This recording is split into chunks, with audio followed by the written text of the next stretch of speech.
बिस्मिल्लाहिर्रहमानिर्रहीम। Welcome to lecture number 28 of operating systems. आज हम बाकी स्टूडेंट बनेंगे और लेक्चर को करेंगे उल्टा एंड से स्टार्ट। तो फॉर एग्जांपल हमारे पास ये एक टेबल है, ठीक है। इस टेबल में हमारे पास एक प्रोसेस है पी नॉट, जिसको इन तमाम रिसोर्सेज की नीड है। यानी एक हमारे पास रिसोर्स है ए, एक हमारे पास रिसोर्स है बी और एक रिसोर्स है सी, और इनकी ये इंस्टेंसेस अवेलेबल हैं। इंस्टेंसेस से मुराद के ए की 7 रिसोर्सेज अवेलेबल हैं, बी की 5, सी की 3। तो ये हमारे पास पी नॉट को ज़रूरत है, यानी मैक्सिमम उसको इतनी चाहिए रिसोर्सेज कंप्लीट होने के लिए। और ये एलोकेशन है, यानी करंटली उसको ए की 0 मिली हुई है, बी की 1 मिली हुई है और सी की 0 मिली हुई है। और ये हमारे पास एक ग्लोबल वेरिएबल है अवेलेबल, यानी इस वक्त हमारे पास इतनी रिसोर्सेज अवेलेबल हैं। अब हमने क्या करना है, डेडलॉक अवॉइड करना है। डेडलॉक अवॉइड करते हुए हमने प्रोसेसेस का एक सीक्वेंस बनाना है कि इस सीक्वेंस में प्रोसेस चलेंगे तो हमारा तमाम प्रोसेसेस कंप्लीट हो जाएंगे। अब टोटल मेरे ख्याल से यहाँ पर टोटल हमारे पास 5 प्रोसेसेस हैं। अब हम इनको थोड़ा सा एनालाइज करते हैं कि हम कैसे इनको एग्जीक्यूट कर सकते हैं।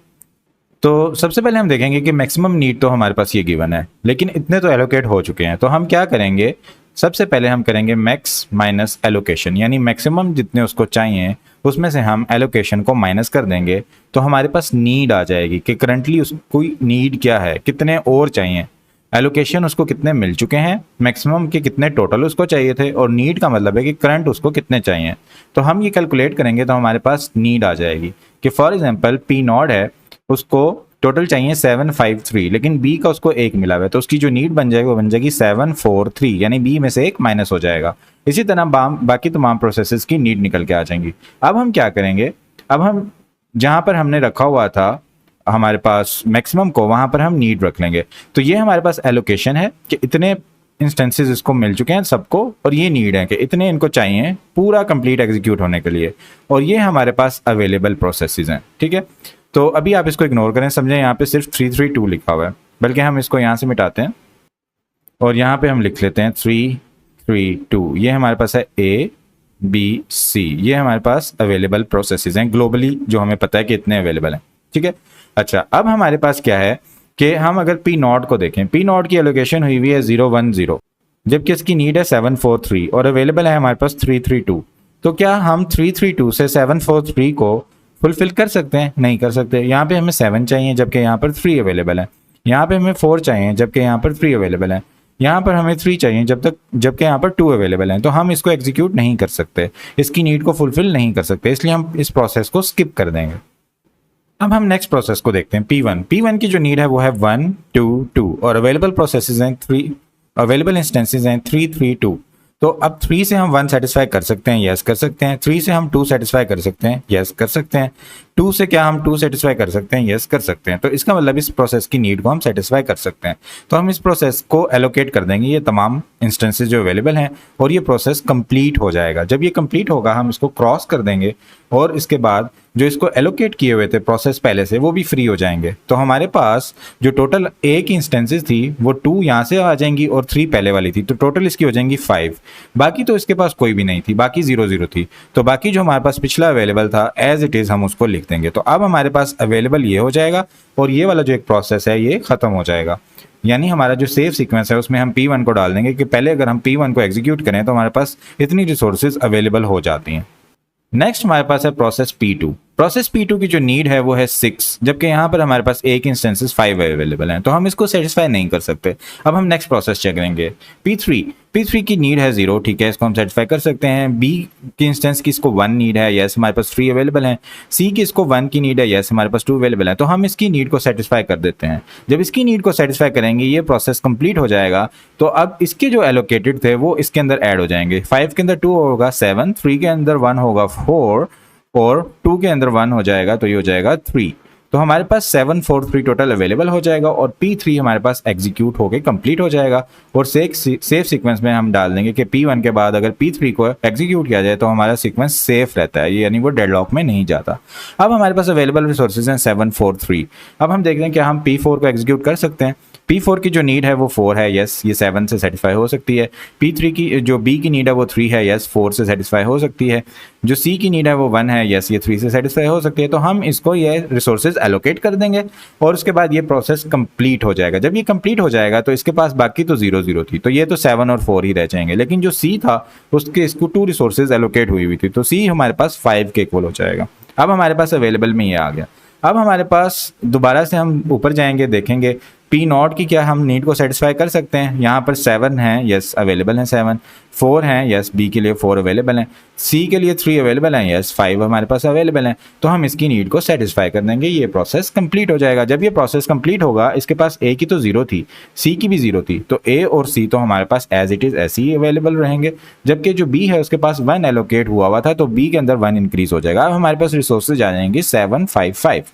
अब एक ही प्रोसेस रह गया P2 को देखेंगे क्या हम सेटिस्फाई कर सकते हैं। अगर यहाँ पर अगर ऐसा होता कि 755 से हम इसकी नीड को सेटिस्फाई ना कर सकते होते और कोई और प्रोसेस भी अवेलेबल नहीं होता, तो हम डेड लॉक में चले जाते कि इसको वो रिसोर्सेज मिल ही नहीं रही और कोई और प्रोसेस अगर वो पकड़ के बैठा होता। लेकिन हम अब क्या करेंगे, यहाँ पे P2 को सेटिस्फाई करने के लिए देखेंगे यहाँ पर 6 की नीड है, 7 अवेलेबल है, यहाँ पर 0 की नीड है, 5 अवेलेबल है, यहाँ पर 0 की नीड है, 5 अवेलेबल है, यस हम इसको सेटिस्फाई कर सकते हैं। तो ये प्रोसेस जो है इसको रिसोर्सेज एलोकेट कर दी जाएंगी, ये सेटिस्फाई हो जाएगा और हमारे पास जो टोटल रिसोर्सेज हैं इसको एलोकेट हुई हैं यहाँ पर 3, तो ये 10 हो जाएंगी, यहाँ पर 0 तो ये 5 ही रहेंगी और यहाँ पर इसके पास 2 हैं तो ये 7 हो जाएंगी। तो 10 5 7 रिसोर्सेज हमारे पास अवेलेबल हो जाएंगे और तमाम प्रोसेसेस कंप्लीट हो जाएंगे। तो हमारे पास जो सीक्वेंस बन जाएगा वो बन जाएगा P1 P3 P4 P0 and P2। इस सीक्वेंस में हमने प्रोसेसेस को अगर एग्जीक्यूट किया और उनकी नीड्स को सेटिस्फाई किया तो हमारा जो सिस्टम है वो कंप्लीट हो जाएगा, तमाम प्रोसेसेस एग्जीक्यूट हो जाएंगे और वो डेडलॉक स्टेट में नहीं जाएंगे। तो यहाँ पर जैसे हमने फुलफिल किया है इसको, इसकी नीड को उस तरह से हमने अवेलेबल के टेबल को, अवेलेबल के कॉलम को फिल किया है। तो आप देख सकते हैं कि यहाँ पर 743 है, यहाँ पर भी 743 है, अब 745 है तो नेक्स्ट यहाँ पर भी 745 आ गया है। उसके बाद हमने फिल किया था 755, तो यहाँ पर भी नेक्स्ट 755 आ गया है। और उसके बाद जब तमाम प्रोसेसेस कंप्लीट हो जाते हैं तो हमारे पास ये रिसोर्सेज अवेलेबल रह जाती हैं। लेकिन अब तमाम प्रोसेसेस कंप्लीट हो गए हैं तो इसके लिए हमें टेबल बनाने की ज़रूरत नहीं है। So this was the concept about the save sequence, कि कैसे हमारे पास रिक्वेस्ट होती है, एलोकेशन होती है, मैक्सिमम होता है, नीड होता है और अवेलेबल रिसोर्सेज होती हैं, और उनकी मदद से हम चेक करते हैं कि किस तरह से सेव सीक्वेंस बनाया जाए और प्रोसेस को एग्जीक्यूट किया जाए। अब हम इसकी थ्योरी समझ लेते हैं, यानी लेक्चर को सीधे तरीके से स्टार्ट करते हैं। तो हमारे पास सबसे पहले जो टॉपिक है that is resource allocation graph. Resource allocation graph हमने पिछले लेक्चर में पढ़ा था। ये क्या होता है कि हमारे पास एक प्रोसेस है P1, ठीक है, और एक हमारे पास रिसोर्स है R1। जब कोई प्रोसेस कहता है कि मुझे रिसोर्स चाहिए, R1 चाहिए, तो वो अपनी तरफ से R1 की तरफ एक एरो बना देता है। ये कहता है रिक्वेस्ट, मुझे रिसोर्स चाहिए है, आई नीड दैट, ये रिक्वेस्ट करता है। जब किसी प्रोसेस को रिसोर्स एलोकेट कर दी जाती है तो रिसोर्स से एक एरो बना दिया जाता है प्रोसेस की तरफ, तो इसका मतलब है कि ये रिसोर्स उसको एलोकेट कर दी गई है। और अगर हमारे पास कोई प्रोसेस, हम ऐसा समझते हैं कि फ्यूचर में ऐसा होगा कभी कि वो इस रिसोर्स को मांगेगा, तो हम एक कहते हैं मे रिक्वेस्ट, कि the process is not requesting now but it may request in future. तो इसको बोलते हैं क्लेम एज, के ये क्लेम कर सकता है कभी भी, या इसका क्लेम है कि ये फ्यूचर में इसको मांगेगा। तो ये जो क्लेम एज होता है that is represented by a dotted line, और क्लेम एज जो Pi से Rj जाएगा ये इंडिकेट करेगा कि Pi मे रिक्वेस्ट, मे का लफ्ज यहाँ पर इंपॉर्टेंट है, may request resource Rj at some time in future. क्योंकि हम यही करते हैं, जब हमने सेव सीक्वेंस बनाने होते हैं, डेडलॉक के एल्गोरिदम बनाने होते हैं, तो हम पहले ही तमाम प्रोसेसेस से पूछ लेते हैं कि अपनी फ्यूचर की तमाम नीड्स हमें पहले से ही बता दो, उसके बाद हम कोई सीक्वेंस बनाकर देख लेते हैं। जो डैश्ड लाइन होती है, यानी ये डॉटेड लाइन होती है, सॉलिड लाइन नहीं होती, इससे रिप्रेजेंट किया जाता है क्लेम एज को। जब Pi रिक्वेस्ट करता है Rj को तो क्लेम एज कन्वर्ट कर दिया जाता है रिक्वेस्ट एज में, यानी अभी तो ये क्लेम एज है। लेकिन जब ये रिक्वेस्ट कर लिया, मे रिक्वेस्ट के बाद मे रिक्वेस्ट से वो रिक्वेस्ट में आ गया, रिक्वेस्ट मोड में आ गया, क्या मुझे ये चाहिए, तो इसको सॉलिड में कन्वर्ट कर दिया जाता है, इसको प्रॉपर रिक्वेस्ट एज में कन्वर्ट कर दिया जाता है, डैशेस खत्म कर दी जाती हैं, प्रॉपर लाइन बना दी जाती है। तो following resource allocation graph the edge P2 से Rj is a claim edge. अब यहाँ पे अगर हम देखें तो हमारे पास ये जो एज जा रहा है ये P2 कह रहा है कि फ्यूचर में कभी मुझे R2 की जरूरत होगी। अब suppose that Pi request the Rj, Pi ने Rj को रिक्वेस्ट किया, तो request can be granted if converting the request P I से R J into an assignment edge, यानी अगर हमने रिक्वेस्ट एज को असाइनमेंट एज में कर दिया, यानी इस तरफ जा रहा था, अब रिसोर्स से प्रोसेस की तरफ वापस कर दिया, उसको असाइनमेंट बोलेंगे, यानी रिसोर्स असाइन कर दी। अगर ये एक साइकिल नहीं बनाता तो फिर हम उसको कर देते हैं, असाइन कर देते हैं अगर साइकिल नहीं बन रही। और अगर साइकिल एग्जिस्ट नहीं करती then the allocation of resource will leave the system in safe state. अगर साइकिल नहीं आ रही, हमने पहले देखा था ग्राफ में, तो सिस्टम हमारा सेफ स्टेट में होता है। If a cycle is found then allocation will put the system in an unsafe state. लेकिन अगर एलोकेट करने से कोई साइकिल जनरेट हो जाती है तो सिस्टम हमारा अनसेफ स्टेट में चला जाता है। अब ये हमारे पास एक शॉर्ट क्वेश्चन आ जाता है कि हमारे पास ये ग्राफ गिवन होगा, ये रिसोर्स एलोकेशन ग्राफ है, आपने बताना है कि ये सेफ स्टेट में है या अनसेफ स्टेट में है। तो आप जस्ट क्या करेंगे, एक तरफ से स्टार्ट हो और देखें कोई साइकिल तो नहीं बन रहा। अब यहाँ पर साइकिल बन रहा है तो आपने बस लिख देना है कि इस ग्राफ के अंदर एक साइकिल बन रहा है, that is why this process and resource group is in unsafe state. ये ग्राफ जो है अभी अनसेफ स्टेट में है। नेक्स्ट हमारे पास जो एल्गोरिदम है that is bankers algorithm. Bankers algorithm, bank में जाके हर बंदा बता देता है कि मुझे इतने पैसों की ज़रूरत है, तो बैंक उस लिहाज से पैसे अरेंज कर दे। तो इसी तरह बैंकर्स एल्गोरिदम में हम क्या करते हैं कि जब भी कोई न्यू प्रोसेस एंटर करता है सिस्टम में, ये मैक्सिमम नंबर ऑफ इंस्टेंसेस बता देता है हर रिसोर्स टाइप की जो उसको फ्यूचर में चाहिए या अभी चाहिए। तो हर प्रोसेस जो होता है ये क्लेम बता देता है कि मेरा क्लेम क्या होगा मैक्सिमम यूज़ ऑफ रिसोर्सेज का, जो भी ए बी सी अभी हमने देखी थी। ये नंबर जो है ये एक्सीड नहीं कर सकता total number of the instances. अगर कोई प्रोसेस आगे कहे कि मुझे ए की 11 रिसोर्सेज चाहिए और ए के पास टोटल हैं ही 5, तो हम उसको सेटिस्फाई नहीं कर सकते क्योंकि हम वो एक्सीड नहीं कर सकता टोटल नंबर ऑफ रिसोर्सेज को। There can be multiple instances of resources, जैसे हमने देखा कि मल्टीपल इंस्टेंसेज हो सकते हैं, एक ही जरूरी नहीं है कि 1 ही हो, 5 भी हो सकती हैं, 6 भी हो सकती हैं, 7 भी हो सकती हैं। जब कोई प्रोसेस रिक्वेस्ट करता है सेट ऑफ रिसोर्सेज को तो सिस्टम डिटरमिन करता है कि ये रिसोर्सेज एलोकेट करने से सिस्टम सेफ स्टेट में रहेगा या नहीं रहेगा। जैसे अभी हमने देखा था कि हम एलोकेट करके देखते हैं कि क्या ये प्रोसेस की नीड सेटिस्फाई हो जाती है और उसके बाद ये रिसोर्सेज को फ्री कर देता है। अगर ये रिसोर्सेज को फ्री कर देता है तो ये सेफ स्टेट में रहेगा। तो रिसोर्सेज अगर एलोकेट कर दी जा रही हैं तो process must wait until some other process releases enough resources, क्योंकि थोड़ी थोड़ी जब सबको आपने एलोकेट कर दिए हैं तो अब जो प्रोसेस है उसको दूसरी सोर्सेज का वेट करना पड़ेगा। अब अगर सिस्टम सेफ स्टेट में तभी होगा जब तमाम प्रोसेसेस जो हैं ये एग्जीक्यूट होकर टर्मिनेट हो जाएं इन सम ऑर्डर। जैसे अभी हमने एक ऑर्डर बनाया था, तमाम प्रोसेस एग्जीक्यूट होकर टर्मिनेट हो रहे थे। अगर तमाम प्रोसेसेस एग्जीक्यूट हो रहे हैं और टर्मिनेट नहीं हो रहे, एक दूसरे के वेट में बैठ जाते हैं, तो फिर वो अनसेफ स्टेट होती है, वो डेडलॉक में चले जाते हैं। The order of the process termination is called safe sequence. अभी जो हमने सीक्वेंस बनाया था इसको सेफ सीक्वेंस बोलते हैं।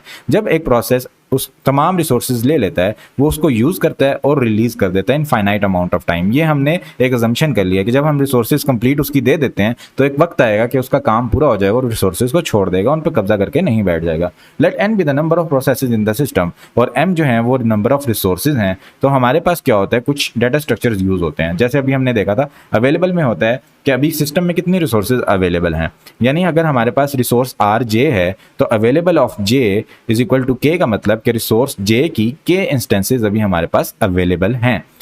नेक्स्ट हमारे पास है मैक्स। मैक्स का मतलब है कि एक प्रोसेस को फ्यूचर में या अभी मैक्सिमम कितनी रिसोर्सेज चाहिए। तो मैक्स आई जे का मतलब है, आई का मतलब है प्रोसेस और जे का मतलब है रिसोर्स।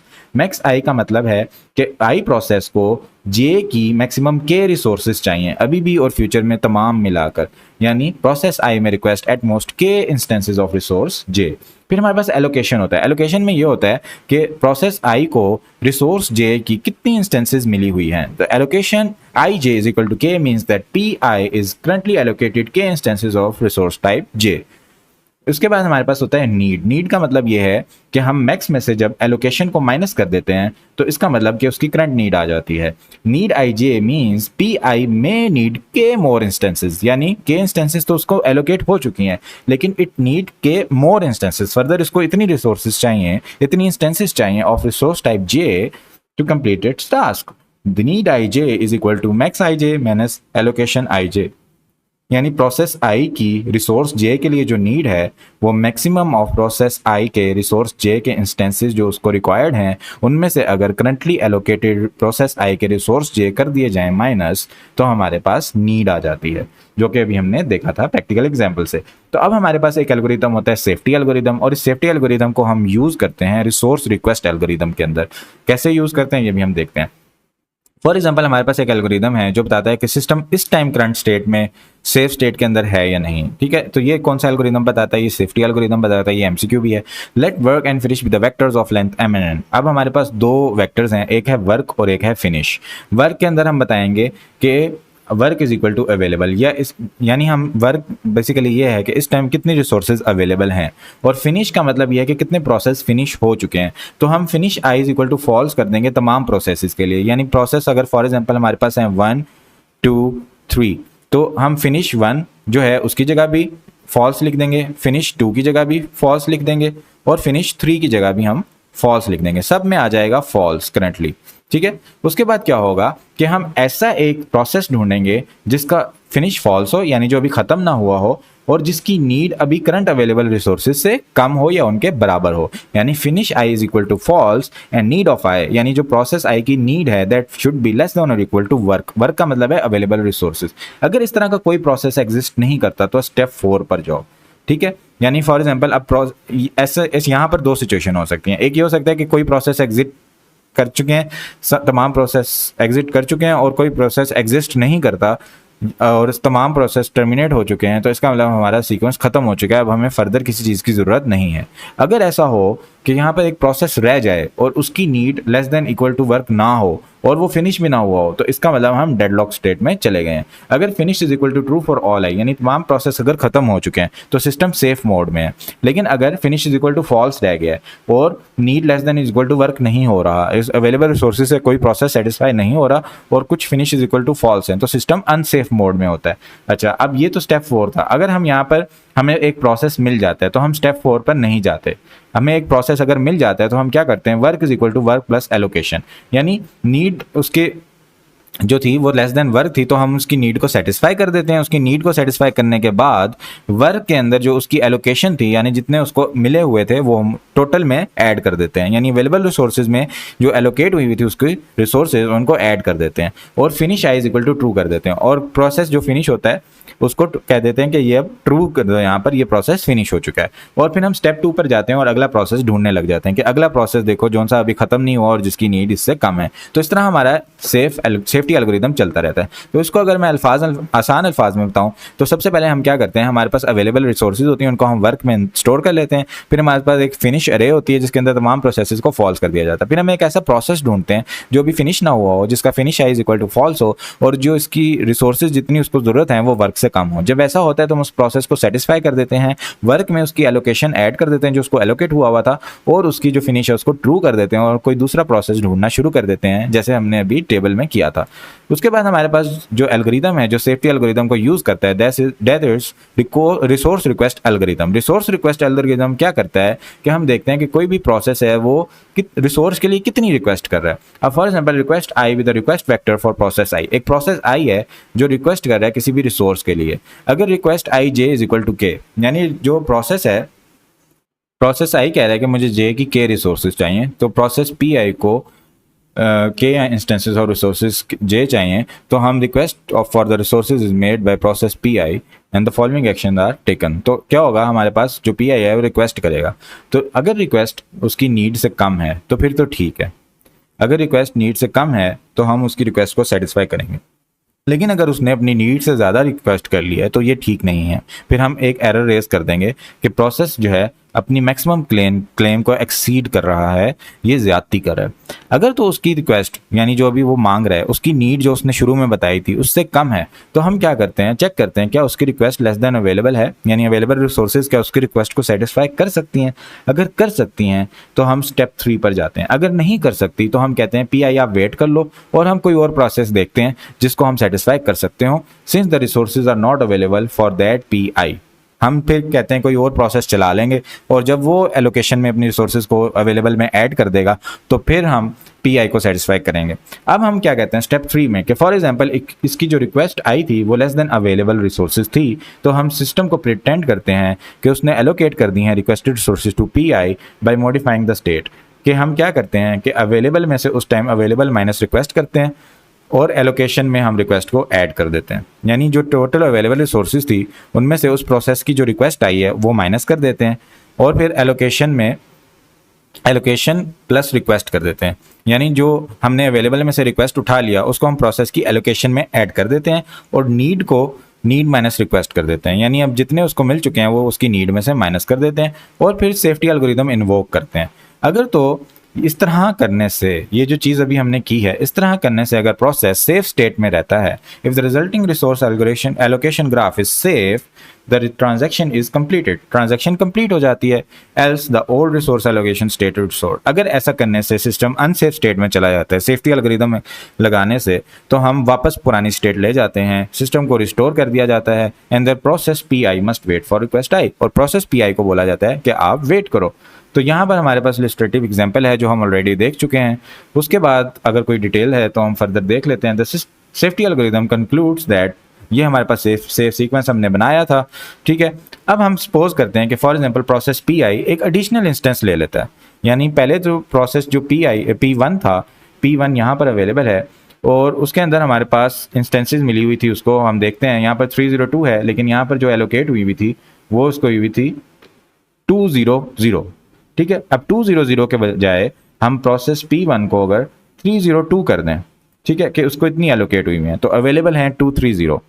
तो अब हम क्या करते हैं कि तो शुरू में हमारे पास जो प्रोसेसेस में अवेलेबल रिसोर्सेज थी वो थी 332, और अभी जो इसकी हमारे पास रिसोर्सेज आई हैं, जो नीड आई है वो 102 बन चुकी है। तो हम चेक करते हैं क्या 102 332 से लेस है, जी लेस है, तो हम इसको सेटिस्फाई करते हैं कि हाँ ठीक है, हम आपको रिसोर्सेज दे देते हैं। इसको रिसोर्सेज देने के बाद हम सेफ्टी एल्गोरिदम को एग्जीक्यूट करते हैं। बैंकल एल्गोरिदम सेफ्टी एल्गोरिदम को एग्जीक्यूट करेगा डिटरमिन करने के लिए कि रिजल्टेंट सिस्टम सेफ स्टेट में रहेगा या नहीं। यानी जब ये रिसोर्सेज उसको दे दी जाती हैं तो क्या ऐसा तो नहीं होता कि उसको फर्दर किसी रिसोर्सेज की नीड होती है और वो उनको फ्री ही नहीं करता, और जो अभी रिसोर्सेज बाकी अवेलेबल में बच जाती हैं उससे बाकी भी सेटिस्फाई नहीं होते। तो here is the complete working of bankers algorithm if P1 request 102। तो क्या होगा कि अगर उसकी रिक्वेस्ट 102 लेस देन 122 थी तो ये ट्रू हो गया, ठीक है। जब ये ट्रू हुआ तो नीड से ये बिल्कुल कम है, उसकी नीड उसने बताई थी 122 और अभी जो उसकी रिक्वेस्ट है वो 102 है, तो ये भी ट्रू हो गया। अब लेस देन अवेलेबल चेक करेंगे, अवेलेबल 332 है और 102 इससे कम है, तो ये भी ट्रू हो गया। तो इसका मतलब ये है कि दोनों चीज़ें ट्रू हो गई, हम इसको ग्रांट कर देते हैं। जब इसको रिसोर्सेज ग्रांट कर दी जाएंगी तो हमारे पास जो प्रीवियस डाटा स्ट्रक्चर्स थे उनको अपडेट कर दिया जाएगा और सेफ्टी एल्गोरिदम को इन्वोक कर दिया जाएगा कि रिजल्टेंट जो है स्टेट वो सेफ है या नहीं। जब वो सेफ्टी एल्गोरिदम इन्वोक किया जाएगा तो ये स्टेट अब हमारी होगी। अब यहाँ पे देखें हमारे पास प्रोसेस में अवेलेबल रिसोर्सेज हैं 332। अब 332 से हम देखेंगे कि क्या हम पी नॉट को सेटिस्फाई कर सकते हैं या नहीं कर सकते। इसकी नीड है 743, 332 से सेटिस्फाई हो सकती है, नहीं हो सकती। इसकी नीड है 020, 332 से सेटिस्फाई हो सकती है, हो सकती है, तो हम इसको सेटिस्फाई कर देंगे। उसके बाद जब ये फ्री हो जाएंगी तो हमारे पास यहाँ पर आ जाएगा 3, 5 एंड 2, नहीं एलोकेशन देखेंगे बल्कि, सॉरी, जब ये फ्री हो जाएगा तो हमारे पास ये आ जाएगा 336, 303 एंड 2 एंड 2 4, इस तरह से आ जाएगा। अब हम देखेंगे क्या इससे ये सेटिस्फाई होता है, जी बिल्कुल होता है। तो इस तरह जब हम कंप्लीट करेंगे तो एक जगह पे ऐसा होगा कि सिस्टम डेडलॉक स्टेट में चला जाएगा। जब सिस्टम डेडलॉक स्टेट में जाएगा तो फिर तो हम कहेंगे कि ये अनसेफ स्टेट में चला गया। लेकिन अब यहाँ पर अगर आप देखें तो हमने जब तमाम रिसोर्सेज को एलोकेट किया तो हमारा दोबारा टेबल कंप्लीट हो गया और तमाम प्रोसेसेस जो हैं वो एग्जीक्यूट हो गए। एंड पर P2 बच गए लेकिन रिसोर्सेज 745 अवेलेबल हैं, इसकी नीड है 600, तो ये भी सेटिस्फाई हो जाता है। तो अब हम देखते हैं कि हमारे पास एक सेफ्टी एल्गोरिदम शो कर रहा है कि sequence P1, P3, P4, P0, P2 satisfy कर रहा है सेफ्टी रिक्वायरमेंट को, तो इसने भी दोबारा सेटिस्फाई कर दिया।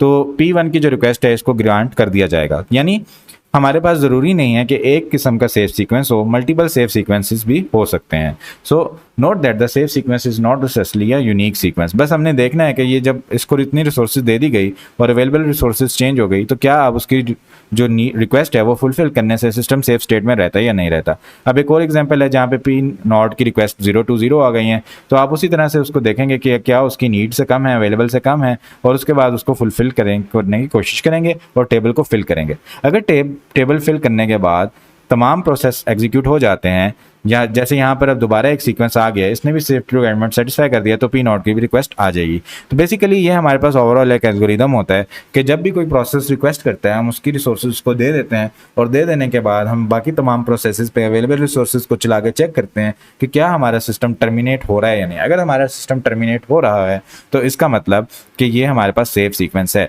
तो आपने अभी देख लिया होगा कि ये बहुत ज़्यादा लंबा काम है, इसकी एल्गोरिथमिक कम्प्लेक्सिटी काफ़ी ज़्यादा होती है। यानी कोई प्रोसेस रिक्वेस्ट कर रहा है, पहले उसको रिसोर्सेज दो और फिर तमाम अलग जितने भी प्रोसेसेस हैं सब पे चला के देखो इसको रिसोर्सेज मिल रही है, इसको नहीं मिल रही है, फिर अवेलेबल को इंक्रीज़ करो, तो ये बहुत ज़्यादा टाइम लग जाता है, काफ़ी टाइम टेकिंग होता है। तो इसकी जो कम्प्लेक्सिटी और तमाम चीज़ें हैं वो हम नेक्स्ट लेक्चर में डिस्कस करेंगे। यहाँ हमारा लेक्चर नंबर 28 एंड होता है। Thank you so much everyone for watching and joining. अपनी दुआ में याद रखिएगा। टेक केयर, अल्लाह हाफिज़।